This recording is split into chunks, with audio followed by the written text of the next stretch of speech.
Buenas tardes, estimados compañeros, ¿cómo están? Los saludo con mucho gusto, ya que hoy es un regalo estar acompañada de la maestra Nate Gámez. Ella tiene maestría en responsabilidad social por la Universidad Anáhuac, licenciada en psicología por la UNAM y técnica en promoción de la música popular mexicana. Actualmente docente de la licenciatura en psicología del IPN, impartiendo materias como psicología comunitaria, pero también es docente del posgrado de intervención psicológica con línea de investigación en desarrollo social e interacción social, educación para la paz y derechos humanos. También es socia fundadora y facilitadora de la cooperativa Papaki Armonía, en la cual diseña talleres de desarrollo humano, organizacionales, así como educativos y otras actividades culturales. Algunos de sus proyectos han sido de investigación, como el clown comunitario y el bienestar psicológico, o el de las mujeres adolescentes sobrevivientes a la trata de personas. ¿Cómo estás?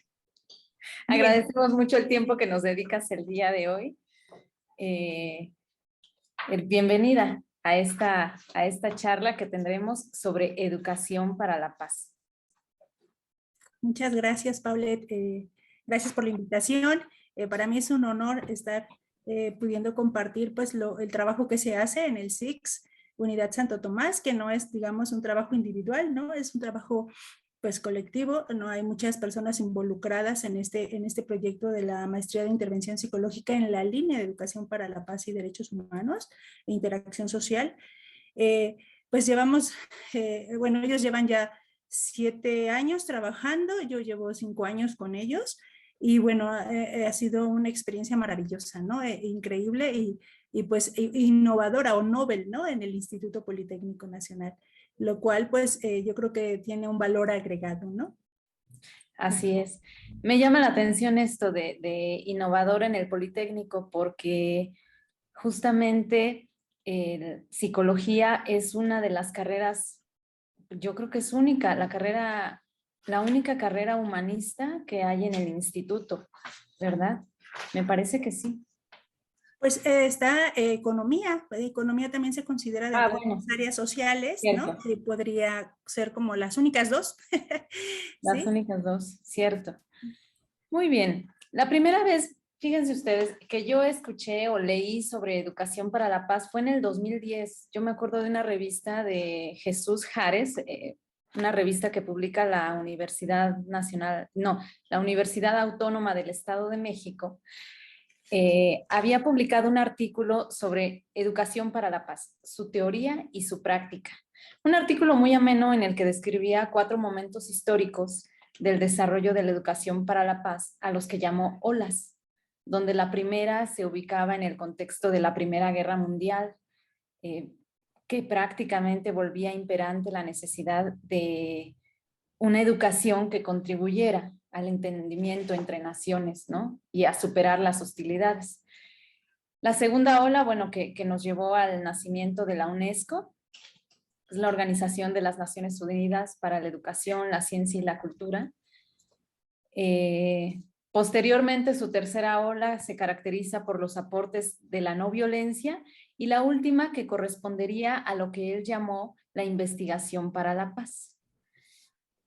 Y bueno, este es el motivo de nuestra entrevista del día de hoy con la maestra Nate, conocer un poco más a fondo a qué nos referimos cuando hablamos de cultura de paz o educación para la paz, y sobre todo, como mencionábamos hace un momento, que en el instituto no hay carreras humanistas, casi no hay carreras humanistas, pues bueno, como cultura IPN, ¿cómo le podemos entrar a ello? Pues de primera vez, vamos a decirlo, ¿no? Eh, Así que bueno, sin más, ¿qué es en sí la educación para la paz? ¿En qué consiste? Bueno, para hablar de educación para la paz, yo siempre inicio hablando de, pues, ¿qué es la paz? ¿No? Eh, la paz, bueno, tiene como varias acepciones.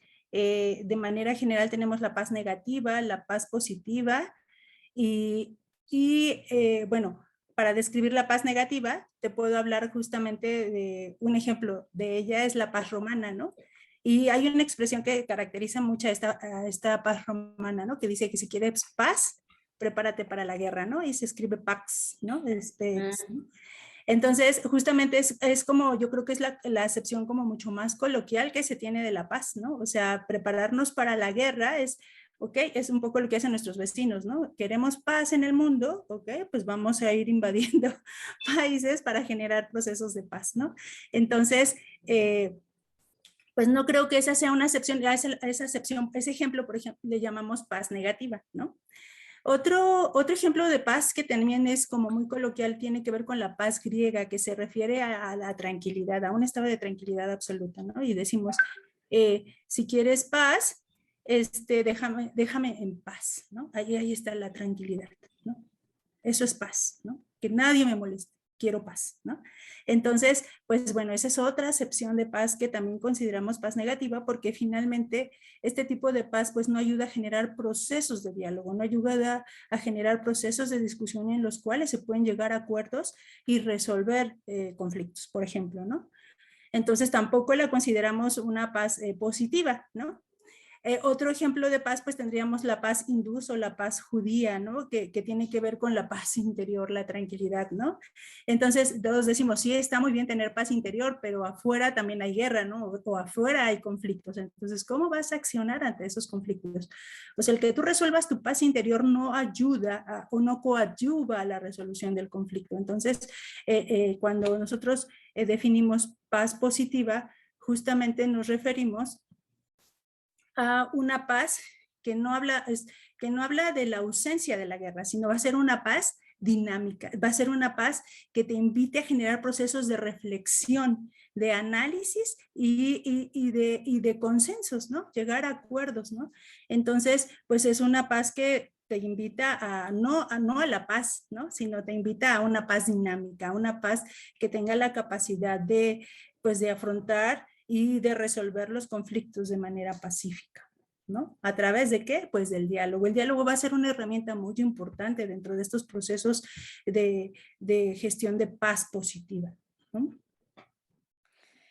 Qué interesante esto que mencionas sobre la dinámica, porque a veces podríamos entender que el estado de paz, a lo mejor como lo hemos escuchado normalmente en este aspecto que mencionas proveniente del hinduismo, es más como una situación estática, ¿no? Como si fuera un estado, un estado fijo, que está fijo y que ya logro alcanzar de algún modo, pero que ya como si se quedara ahí, ¿no? Entonces, cuando tú dices, no, es que no es algo fijo, es una dinámica. Qué interesante, ¿verdad? Y cómo, bueno, si es una dinámica, eso nos podría llevar a pensar que lo portamos con nosotros a todos los ámbitos en los que nos movemos, ¿cierto? Como por ejemplo el ámbito educativo. En los contextos educativos, ¿qué relevancia consideras tú que tiene el educar, vaya, para la paz? Pues yo creo que es muy importante porque si partimos de que culturalmente nos han enseñado que la paz es un estado de quietud o es un estado de alerta, eh, pues evidentemente, y esto se viene enseñando desde el preescolar, entonces imagínate cómo es que está estructurada la sociedad hoy en día que no se permite sentarse a dialogar, ¿no? O sea, por ejemplo, pensando un poco en la familia, y ahorita regreso al ámbito educativo, ¿no? La familia, ¿cómo resuelve sus conflictos, ¿no? A veces la familia resuelve sus conflictos a través digamos, de guardar silencio, ¿no? O sea, ya me enojé contigo, te dejo de hablar, ¿no? Y entonces ese dejarte de hablar ya no va a resolver el conflicto, ¿no? Sino por el contrario, te va a generar una tensión y vas a estar siempre en este conflicto, digamos, latente, ¿no? De tensión, ¿no? Entonces, aquí lo importante es justamente podernos acercar a estos espacios de diálogo en los cuales llegar a acuerdos y a consensos es como lo más importante. Entonces, tenemos que entender la paz como justamente como un proceso, ¿no? Igual que el conflicto, ¿no? El conflicto no es algo malo, tampoco, ¿no? El conflicto es un proceso y el conflicto se tiene que desarrollar de alguna manera para poder, pues, para tener un cauce. Entonces, ¿qué pasa con el conflicto? El conflicto siempre es un proceso y lo único que miramos es la crisis del conflicto. Nunca miramos cómo se va dando ese proceso. Entonces, en el ámbito educativo, si a nosotros nos enseñaran justamente a mirar el conflicto como un proceso y atenderlo antes de que se haga la crisis del conflicto, que es, digamos, es como un huracán. Siempre les digo, es un huracán. Ven cómo se ven las manchas satelitales, ¿no? Es el huracán. Y lo que se ve, lo que nosotros miramos desde afuera, no desde el satélite, sino desde afuera, desde donde está pegándonos el conflicto, pues es la crisis, ¿no? Nos golpea. Pa, pa. Pero lo que hay en el centro, nunca lo miramos, porque no nos habituaron a mirar ese centro. Entonces, después es bien complejo, ¿no? Llegar a querer analizar el conflicto si yo solamente veo la crisis, ¿no?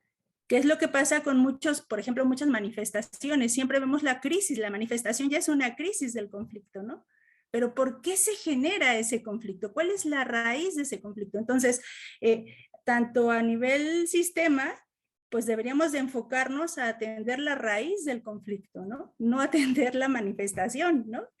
Que finalmente termina perjudicando a todo el mundo, pues sí, y nos quejamos y nos molestamos, sí, pero el problema es que el sistema no está resolviendo, ya eso nosotros le llamamos violencia sistemática. Bueno, ahí estamos hablando de como de muchos elementos, ¿no? El conflicto como un proceso y no como algo negativo. La paz positiva como ese proceso también que nos va a ayudar a entender este conflicto y a partir de ahí nos va a ayudar a llevar a generar cambios, porque finalmente la paz positiva, digamos, busca pues la igualdad social, armonía social, justicia, ¿no? Entonces esto va a traer cambios interesantes dentro del tejido social, ¿no? De la sociedad. Y de Gracias. Perdón. En ese aspecto, igual podríamos concluir que la cultura de paz o la educación para la paz se puede lograr también en ambientes laborales. Sin embargo, te decía hace un momento, ¿no? ¿Cómo podemos empezar? Digo, yo conozco mucha gente, yo misma en el trabajo he estado expuesta a mucho conflicto, ¿no? Bueno, no a mucho, pero, y no es que viva en conflicto, no es que viva yo confrontándome siempre, pero sí hay conflictos.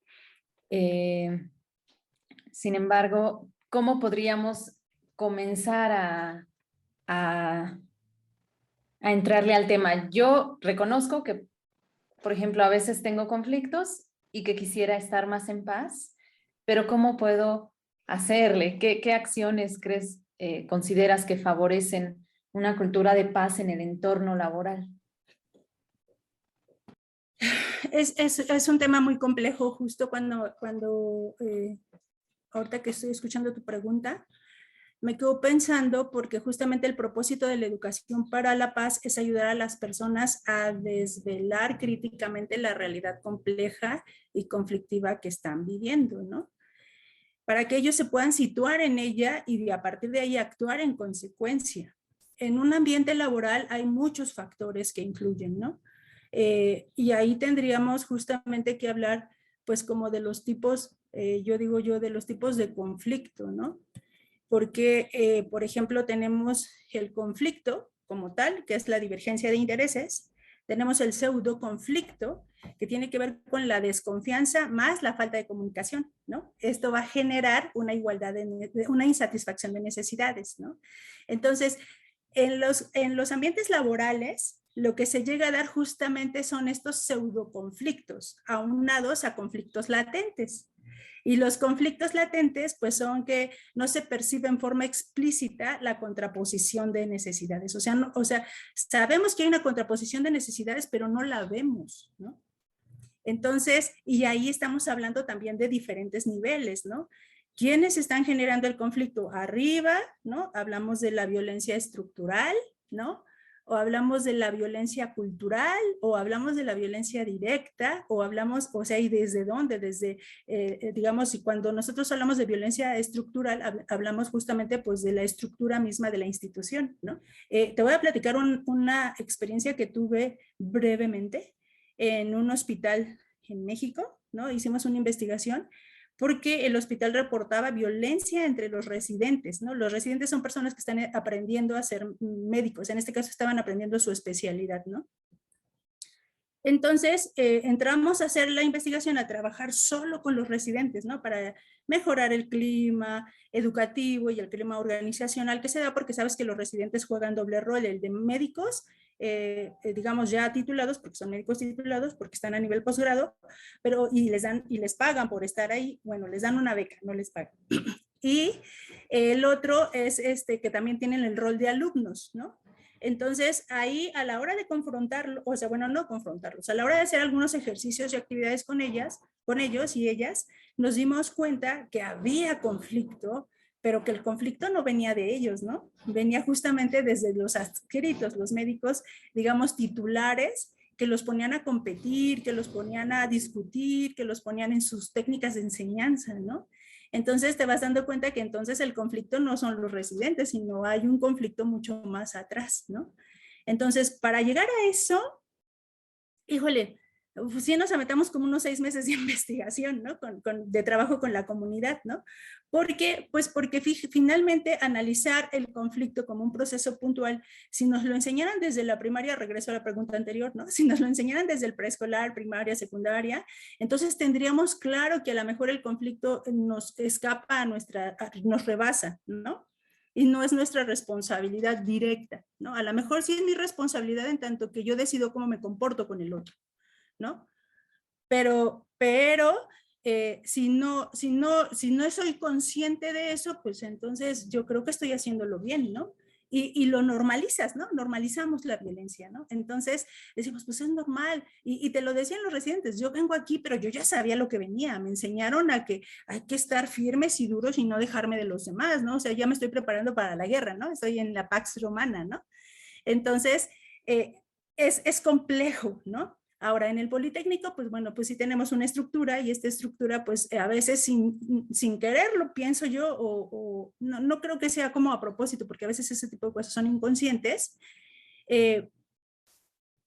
justamente ejerce como este tipo de violencia estructural sobre sus empleados y entonces, bueno, los empleados reaccionan, ¿no? Pero no reaccionan con el de arriba, sino reaccionan con el de al lado. Entonces, ahí es donde se empiezan a dar los conflictos laborales, ¿no? Entonces, ahí lo que toca es, pues, diálogos, ¿no? O sea, dialogar y también tener en claro que el hecho de que tú sepas, por ejemplo, que el conflicto es un proceso, no significa que el otro lo sabe. Es decir, entonces, si yo me voy a dialogar con el otro, pero el otro no entiende que el conflicto es un proceso, va a ser bien difícil llegar a un consenso. Entonces, tengo que empezar desde enseñar, ¿no? Desde plantear la posibilidad de que al otro decirle, oye, el conflicto es un proceso, ¿no? Una compañera de tutorías del SIX, justamente, del área de tutorías, hizo contacto con la Comisión de Derechos Humanos. Entonces, ellos imparten unos talleres súper bonitos y súper efectivos para explicar, ¿no? Este concepto de paz positiva, educación para la paz y el conflicto, ¿no? Y a partir de ahí, ya teniendo ese conocimiento, entonces es mucho más fácil llegar a consensos, ¿no? Así es. Bueno, de aquí enfatizar esa parte, ¿no? Que mencionabas de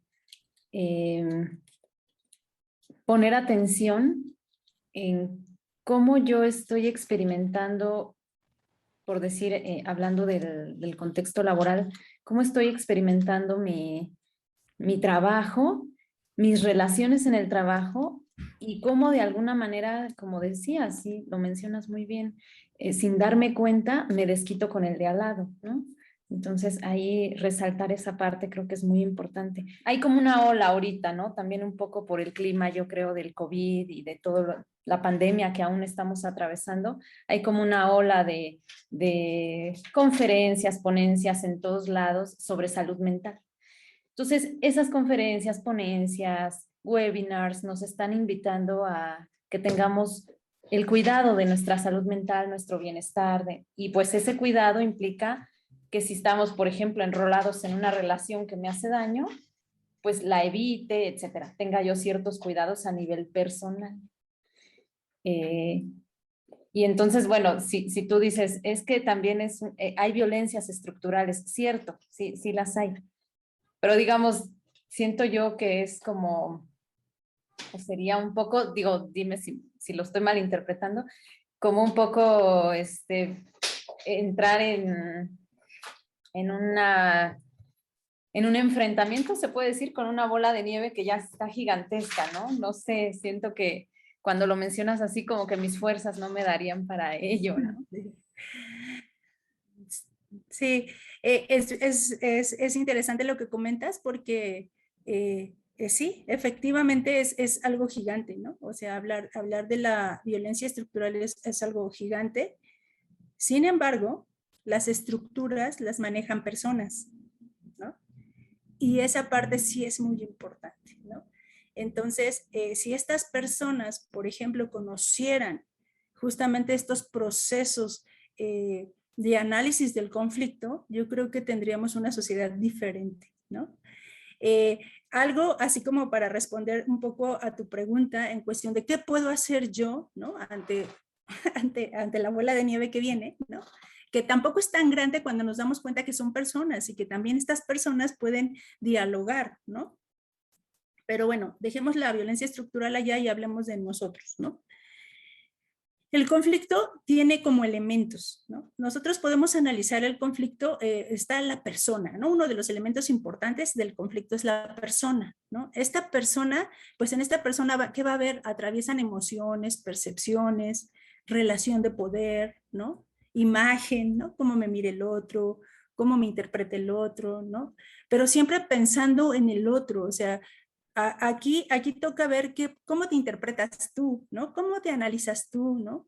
Y a partir de ahí generar procesos de autoevaluación, ¿no? Que eso es algo muy complejo, pero se puede, ¿no? Invitar a la gente a generar procesos de autoevaluación, a veces hasta dicen, wow, ¿no? Así como, no me lo había pensado, no me lo había planteado, ¿no? El hecho de que yo pudiera decir, o sea, yo siempre digo, yo tengo una relación de poder sobre el otro, no, yo no tengo el poder, ¿cómo crees? Yo no tengo poder, ¿no?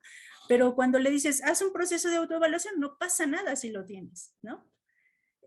Ya cuando los liberas como de esa carga de no debo de tener el poder cuando en realidad lo ejerces, ¿no? Se quedan pensando, ¿no? Te dicen, sí es cierto, ¿no? Yo también ejerzo poder, por muy pequeño que sea el poder que yo tengo, lo ejerzo sobre el otro, ¿no? Y en ese ejercicio de poder, bueno, pues ahí empezamos a generar un conflicto, ¿no? ¿Por qué? Pues porque las relaciones humanas son dinámicas, ¿no? Y en ese dinamismo, pues evidentemente yo a veces tengo el poder, a veces no lo tengo con el otro, ¿no? Entonces, ¿cómo lidio con eso, ¿no? Y ahí entra el proceso de autoevaluación personal, por supuesto, pero también es importante analizar el proceso de cómo se empieza a dar el conflicto, ya sea desde mí o cómo yo lo estoy viviendo, ¿no? Y en este proceso, que es otro elemento importante dentro del conflicto, ¿no? Está la persona, el proceso, y el proceso tiene que ver pues, con estas acusaciones, ¿no? Con estos insultos, ¿no?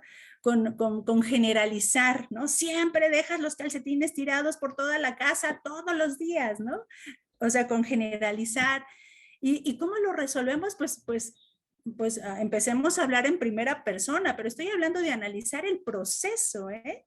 No el problema, ya así la crisis, ¿no? Si no estamos en el proceso, ¿no? Ok, hoy llegué y vi calcetines tirados en el patio, ¿no? Hoy llegué, bueno, en la sala, ¿no? Por ejemplo, en el patio, ¿no?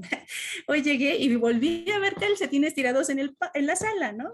Llegué y, ok, entonces, ¿qué toca hacer ahí, ¿no? En lugar de regresarme a mi emoción y hacer el ejercicio del poder sobre los calcetines, ¿qué va a tocar, no? Oye, ¿por qué estás dejando tus calcetines tirados en la sala? ¿Hay algún tema con eso, no? Y empezarlo a dialogar con el otro, ¿no? Pero en primera persona, ¿no? Así, oye, yo me siento incómoda cuando veo tus calcetines en la sala, ¿no? Y luego, pues, analizar aciertos y errores, ¿no? O sea, yo creo que estaría, o sea, porque el otro igual puede arremetir diciéndome, es que tú también dejas ahí siempre tu chamarra en el sillón, ¿no? Ok, pues entonces yo me equivoqué, o sea, pero ahí entra el proceso de autoanálisis, ¿no? Autoobservación. Claro, yo también tengo errores, ¿no? No nada más es el otro, porque siempre miramos al otro, pero nunca nos miramos a nosotros. Entonces es ese juego y ese diálogo entre el otro y yo el que se tiene que ir dando, pero solo para analizar el proceso del conflicto, no la crisis. Porque cuando llegamos a la crisis ya esto ya se acabó, ¿no? Ya está perdido, ¿no? Entonces ahí sí ya es cuando explota el problema y se complica, ¿no? Otro elemento importante dentro del proceso es establecer consensos. Una vez que ya hablé en primera persona, que analicé aciertos y errores, lleguemos a consensos y escribámoslos, ¿no? A veces ayudan, ¿no? Yo recuerdo mucho en alguna época de mi vida de clases en preescolar y yo llegaba a consensos con los niños, ¿no? Y yo los escribía y se los leía, ¿no? Entonces, le decía, entonces Alejandro, ya no le vas a pegar más a Juan Pablo, ¿estamos de acuerdo? Aquí lo vamos a firmar. Y Juan Pablo me decía, y Alejandro me decía, sí, maestra. Entonces le ponía su huellita digital, porque tenían 4 años, ¿no? Aquí fírmame, ¿no? Y ponía su huella digital. Ahora Juan Pablo, tú te vas a comprometer a no golpear a Alejandro. Sí, maestra, aquí le firmo, ¿no? Y firmaba con su huella digital. O sea, es llegar a esos consensos, ¿no? Entre adultos, pues es mucho más simple, en el sentido de que, ok, prometo no dejar mi pluma y mis documentos en tu escritorio, ¿no? Entonces ya los voy a dejar en el mío, entonces me comprometo, y eso sí lo puedes hacer en una hojita, y ese acuerdo lo colocas en un costado tuyo para recordártelo y recordárselo, ¿no? Y recordarse mutuamente, pero esto es en el proceso, quiero aclarar, ¿no? Porque ya cuando viene el problema, pues tendremos que regresarnos a la causa que lo origina, ¿no? O sea, ya cuando llegamos a un problema choncho, ¿qué lo está originando, no? Y ahí es cuando muchas veces nos damos cuenta, cuando volteamos a ver la crisis del conflicto y vemos el problema, tendríamos que ver qué lo origina, y ahí muchas veces volteamos y nos damos cuenta que quien lo origina es a lo mejor el maestro de clase, ¿no? O a lo mejor quien lo origina ya es el jefe directo, ¿no? Y entonces ya estamos hablando de lo estructural, ¿no? Y entonces generas como esta cadenita, ¿no? Otra vez, este ciclo, ¿no? Y otro elemento importante, es el último, pero no es el menos importante, es el contexto. Tiene que ver con el territorio y la cultura, ¿no? O sea, todo lo que engloba a la persona, al proceso y al problema. ¿Vale? ¿Qué recomendaciones darías a la comunidad politécnica para promover entornos de paz en sus áreas de trabajo de manera individual, pero también de forma colectiva? Ok, bueno, pues de manera individual, yo los invitaría a generar estos procesos de autoobservación y autoevaluación, ¿no? Donde consideren, o sea, se consideren como personas posibles, ¿no? De cometer, digamos, conflictos, ¿no? En el sentido de generar procesos que puedan afectar al otro, ¿no? Entrar en estos procesos de autoevaluación, pues te toca a nivel emocional y a nivel personal. O sea, ¿qué pasa? ¿Por qué cuando veo al otro me genera algo, no? Entonces, a partir de ahí empezar a trabajar, bueno, pues, ¿no? ¿Qué emociones hay? ¿Qué percepciones tengo? ¿No? ¿Por qué me siento así cuando estoy con esta persona? ¿No? Y bueno, ¿no? A partir de ahí empezar a dialogar, porque a veces nosotros generamos como estigmas sobre el otro a partir de lo que nuestra cabeza crea o imagina, pero cuando nos acercamos a esta persona, dialogamos con ella y trabajamos con ella, nos damos cuenta que es bien diferente a lo que pensábamos, ¿no? Entonces, yo creo que se vale darse la oportunidad de dialogar, ¿no? Entre estas personas, ¿no? Dialogar con el otro, así como decía mi psicoterapeuta, ¿no? Lo que me choca, me checa, ¿no? Entonces ahí tocar como esa parte, ¿qué me está chocando de él? ¿Qué me está checando, ¿no? Que me está tocando emocionalmente, ¿no? Entonces yo creo que ese es un elemento muy importante a analizar. De manera colectiva, yo sí propondría, no sé, generar estos tipos de especies de campañas que inviten a la comunidad a analizar, bueno, a conocer la paz positiva, ¿no? A conocer el conflicto también con su versión positiva, ¿no? El conflicto es algo positivo, no negativo, ¿no? Mirarlo de esta manera, y que lo que hay que atender no es el problema, sino la raíz del problema, ¿no? Este proceso que se viene dando y que no alcanzamos a ver sino cuando ya explota, ¿no? Básicamente yo creo que eso sería, y a lo mejor acercar talleres. Yo creo que a la comunidad politécnica le vendrían bien unos talleres que tuviera que ver justamente con este concepto de educación para la paz, resolución no violenta de conflictos, ¿no? Porque siempre, si observamos siempre mediáticamente cuando pasa algo, por ejemplo, cuando fue esto del bullying que estuvo muy en boga y que también a mí me preocupa porque yo escucho maestros diciendo es que ya todo es bullying, ¿no? Cuando la categoría de bullying está bien definida, que es violencia ejercida entre pares, ¿no? No es que todo sea bullying, no solamente la violencia ejercida entre pares, o sea, si un maestro le grita a un alumno, eso no es bullying. El bullying es cuando los alumnos se burlan del alumno porque el maestro les gritó al alumno. Entonces, eso sí es bullying porque es entre pares. Pero aparte sí es sistemática, ¿no? Entonces, si hay violencia sistemática y entre pares, eso sí es bullying. Pero entonces, ¿por qué mirar el bullying? ¿Y por qué no mejor mirar un programa de educación para la paz que te ayude a generar estrategias de convivencia más sanas, ¿no? Que creo que eso abonaría más al tejido social que solamente mirar el problema, ¿no? Que es el bullying.